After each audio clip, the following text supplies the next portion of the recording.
1,20,000 لوگ ہیں جس کو اس نے اپنے سامنے قتل کروایا باندھ کے بے گناہ. لیکن جو اللہ والے ہوتے ہیں وہ پھر ان چیزوں کو کھاتے ہیں. السلام علیکم فرینڈز، تو کیسے ہیں آپ سب؟ امید کرتا ہوں کہ آپ سب بالکل خیریت سے ہوں گے. تو میرا نام زین العابدین ہے. تو ویڈیو شروع کرنے سے پہلے میری آپ سے گزارش ہے کہ ہمارا چینل انصاری ڈیز کائنڈلی اس کو سبسکرائب کر دیں، لائک کر دیں اور جتنا ہو سکتا ہے اس کو شیئر کیا کریں. تو آج ہم انجینئر محمد علی مرزا صاحب کی ویڈیوز پہ ریاکشن دینے جا رہے ہیں. ان کا ایک بیان ہے کہ انسان کی اوقات کیا ہے، تو ان کا ہم بیان سنیں گے آپ کے ساتھ اور دیکھتے ہیں کہ انہوں نے اس بیان میں کیا کہا ہے. تو چلیے شروع کرتے ہیں ویڈیو. الم نخلقکم من ماء مہین، کیا ہم نے تمہیں ایک حقیر پانی سے پیدا نہیں کیا، ایک منی کے قطرے سے. اور وہ اتنا حقیر ہے کہ عام گفتگو میں اس کا ذکر کرنا بھی انسان پسند نہیں کرتا، اتنی حقارت سے اسے سمجھا جاتا ہے. جسم سے نکل جائے تو غسل فرض ہو جاتا ہے، کپڑے دھونے ضروری ہو جاتے ہیں، اس سے جان چھڑانا ضروری ہو جاتا ہے. اسی کے اندر اللہ تعالیٰ نے انسان کی اوقات رکھ دی ہے کہ انسان کبھی اپنی پیدائش کے اوپر غور کرے تو کبھی اس کے اندر اکڑ نہیں آ سکتی. اور دیکھ لیں کوئی دنیا کا بڑے سے بڑا انسان، اس کی پیدائش ہوئی اسی طریقے سے. ایک حضرت عیسیٰ علیہ السلام اور حضرت آدم علیہ السلام کی ایکسیپشن ملتی ہے نا، ادروائز بڑے سے بڑا کوئی پیغمبر ہو، بڑے سے بڑا کوئی فلاسفر ہو، بڑے سے بڑا کوئی جو ہے وہ سائنٹسٹ ہو، وہ پیدا اسی طریقے سے ہوا ہے، ایک حقیر بے قدر پانی سے. تو اللہ فرماتا ہے کیا تمہیں ہم نے اس حقیر پانی سے پیدا نہیں کیا؟ فجعلناہ فی قرار مکین، پھر ہم نے اسے رکھ دیا ایک محفوظ جگہ، رحم مادر میں، ماں کے پیٹ کے اندر بڑی مضبوط جگہ، 3 یعنی پرتوں کے اندر اللہ تعالیٰ نے اسے محفوظ کیا. ایک جنین کی فارم میں، ایک ایمبریو کی فارم میں، پھر اس کے اندر اللہ تعالیٰ نے جس طریقے سے نقش و نگاری فرمائی ہے وہ تو نہ ماں کو پتہ ہوتا ہے نہ باپ کو پتہ ہوتا ہے. ماں باپ ویسے عزت اویل کرتے رہے، وہ تو بیچارے ذریعے ہیں، صرف کرنے والا تو اللہ ہے. نہ باپ کو پتہ ہوتا ہے کہ کیا ہوا، نہ ماں کو پتہ ہوتا ہے کہ کیا ہوا. الی قدر معلوم، ایک معین مدت تک کے لیے. فقدرنا، تو ہم نے ایک اندازہ ٹھہرایا. فنعم القادرون، تو کتنے ہی بہتر ہم اندازہ ٹھہرانے والے ہیں. ویل یومئذ للمکذبین، لیکن یاد رکھنا یہ جو ہم نے پیدا کیا اور دنیا میں بھیج دیا، یہ اسی طریقے سے تمہیں چھوڑ نہیں دیا. سیریس کریشن ہو تم اللہ کی، اس نے تمہیں کسی مقصد کے لیے پیدا کیا ہے. اور اس میں ہی قیامت مضمر ایسی جملے میں کہ ویل یومئذ للمکذبین. اب جو پھر رب کو ریسپانس نہیں کرے گا اس کے لیے تباہ و بربادی ہے قیامت والے دن. تو یہ اللہ تعالیٰ نے ایک انسان کو اس کی اوقات یاد کروائی ہے کہ تیری کوئی حیثیت نہیں تھی. اللہ تعالیٰ نے تجھے ایک بے قدر پانی سے پیدا کیا، 2 دفعہ تجھے شرمگاہ سے گزارا،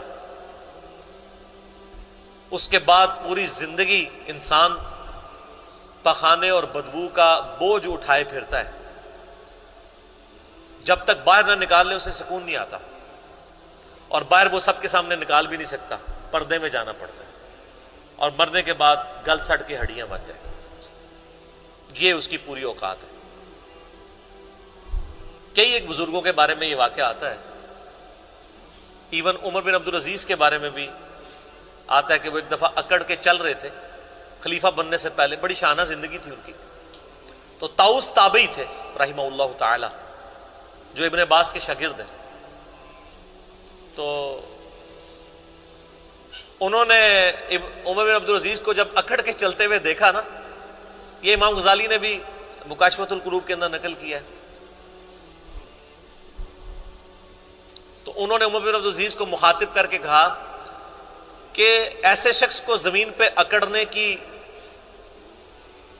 کوئی اختیار حاصل نہیں ہونا چاہیے، اس کی کوئی حیثیت نہیں کہ زمین میں اکڑ کے چلے، کہ جو ایک منی کے ناپاک قطرے سے پیدا ہوا ہے اور 2 دفعہ شرمگاہ سے گزارا گیا ہے اور اپنے پیٹ میں پخانے کا بوجھ اٹھائے پھرتا ہے اور مرنے کے بعد گل سڑ کے ایک مردہ ہوگا، وہ دیکھ لینا فوراً بو پڑنا شروع ہو جاتی ہے، تھوڑی سی لاش کو ڈیلے کرتے۔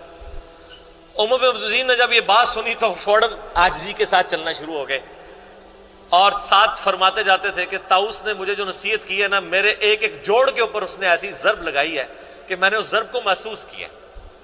لیکن یہ وہی ضرب محسوس کرتا ہے جس کے اندر وہ ایکسیپٹیبلٹی کا مادہ موجود ہو، ورنہ کوئی ڈھیٹ ہو نا، اس کے اوپر سے پورا قرآن بھی گزار دے، اسے کوئی فرق نہیں پڑتا۔ نصیحت والے کے لیے ایک جملہ بھی کافی ہوتا ہے۔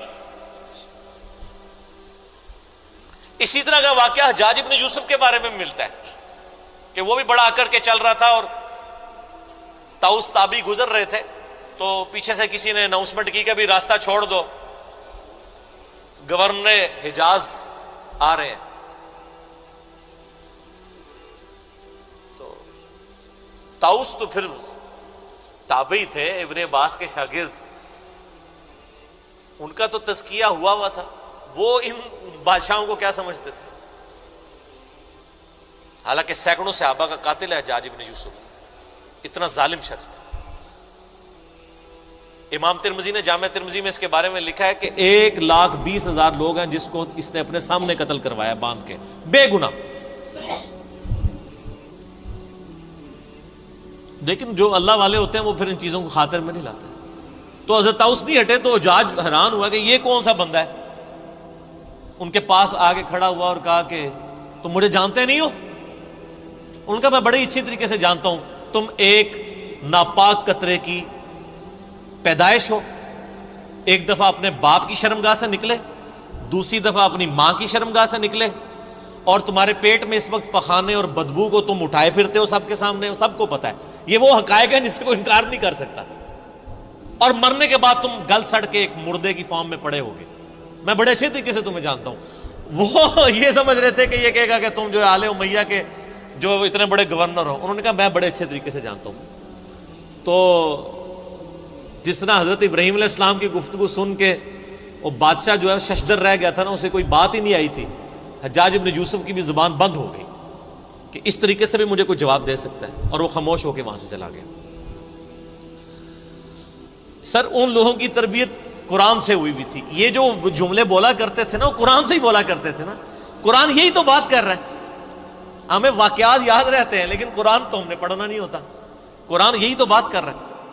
جی تو فرینڈز کیسی لگی آپ کو یہ انجینئر محمد علی مرزا کا یہ بیان، کیسا لگا؟ یقین کریں کہ انسان کو اپنی اوقات پتہ چل جاتی کہ انسان چیز کیا ہے، ٹھیک ہے؟ ہم جس طرح دنیا میں زندگی گزار رہے ہیں، مطلب کہ اتنی اکڑ کے چلتے ہیں پھرتے ہیں، انسان جب سوچتا کہ ہم دنیا میں کس طریقے سے آئے ہیں، کس قدر ہم بے قدر پانی کے ذریعے ہماری پیدائش دنیا میں ہوئی ہے، ہم دنیا میں آ کے کر کے آ رہے ہیں، تو بہت ایموشنل بیان ہے یہ، مطلب کہ انسان کی جو انسان سمجھتا ہے نا اس چیز کو، جو انسان اپنے آپ کو بیان ہوتے ہیں، یقین کریں انسان کو اپنی حیثیت کا پتہ چل جاتا ہے کہ یہ ہم دنیا میں کیا کرنے ہیں، ہمارا مقصد کیا ہے دنیا میں آنے کا۔ بتائیے گا کہ آپ کو یہ ویڈیوز کیسی لگی، تو کمنٹس میں باقاعدہ ہمیں بتا دیا کریں، تو ہمیں بھی پتہ چلتا ہے کہ لوگ اس پہ کیا ری ایکشن دیں گے۔ اگر آپ کو یہ ہماری ویڈیو اچھی لگی ہو تو کائنڈلی ہمارا چینل سبسکرائب کر دیں، لائک کر دیں اور شیئر کر دیں، اور انشاءاللہ تعالی نیکسٹ ویڈیو میں ملاقات ہوگی، تو اپنا خیال رکھیے گا انشاءاللہ تعالی۔ اللہ حافظ۔